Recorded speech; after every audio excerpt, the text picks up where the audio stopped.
Rahul Gandhi vote चोरी का आरोप लगाते हुए संसद से चुनाव आयोग की तरफ मार्च तो किया, सारे विपक्षी सांसद उनके पीछे पीछे निकल पड़े।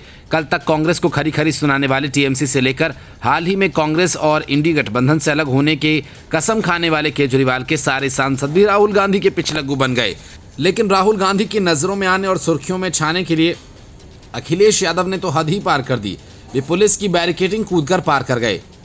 राहुल गांधी के लिए अखिलेश यादव के इस पॉलिटिकल जंप को एक तरह से चमचागिरी की मिसाल माना जा रहा है।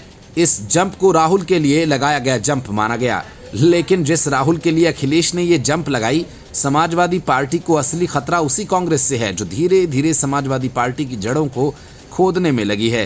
कांग्रेस के नेता अजय राय और इमरान मसूद के बयानों में कांग्रेस के इस योजना का पूरा खुलासा हुआ कि उसके निशाने पर फिलहाल अखिलेश यादव ही हैं। लोकसभा चुनाव से पहले अखिलेश यादव ने बड़ा दांव खेला था। राहुल गांधी की भारत जोड़ो रथ यात्रा में कंधे से कंधा मिलाकर चले, यूपी में कांग्रेस को साझीदार की तरह पेश किया और मंच पर दोस्ती का मैसेज दिया। लेकिन अब वही राहुल और उनकी कांग्रेस समाजवादी पार्टी के लिए सबसे बड़ा सिरदर्द बनती दिख रही है।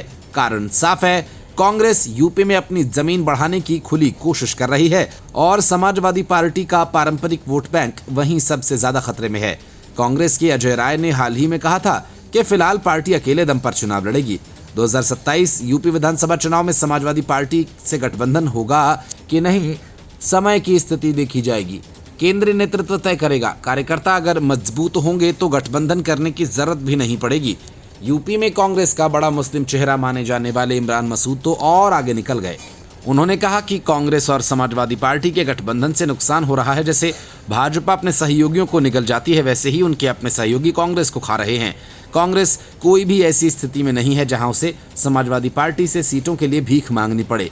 ये बयान साफ इशारा कर रहे हैं कि कांग्रेस यूपी में अपनी ताकत दिखाने के मूड में है, चाहे इसके लिए सपा के कोर वोट बैंक में सेंध ही क्यों न लगानी पड़े।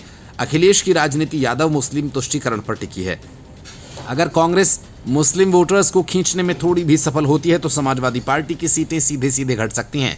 राहुल गांधी का यूपी में सबसे ज्यादा एक्टिव होना, पुराने नेताओं की वापसी कराना और मुस्लिम नेताओं को आगे बढ़ाना समाजवादी पार्टी के लिए चेतावनी है कि खेल सिर्फ भाजपा के खिलाफ नहीं, साझीदार के नाम पर कांग्रेस भी सियासी जमीन खिसका सकती है। कांग्रेस यूपी में पैर पसार रही है। 2024 में अखिलेश कांग्रेस गठबंधन ने 43 सीटें जीती, लेकिन अब कांग्रेस अपनी ताकत दिखाने को बेताब है, जो अखिलेश के मुस्लिम यादव वोट बैंक को चुनौती दे सकती है। Bureau report, news of India.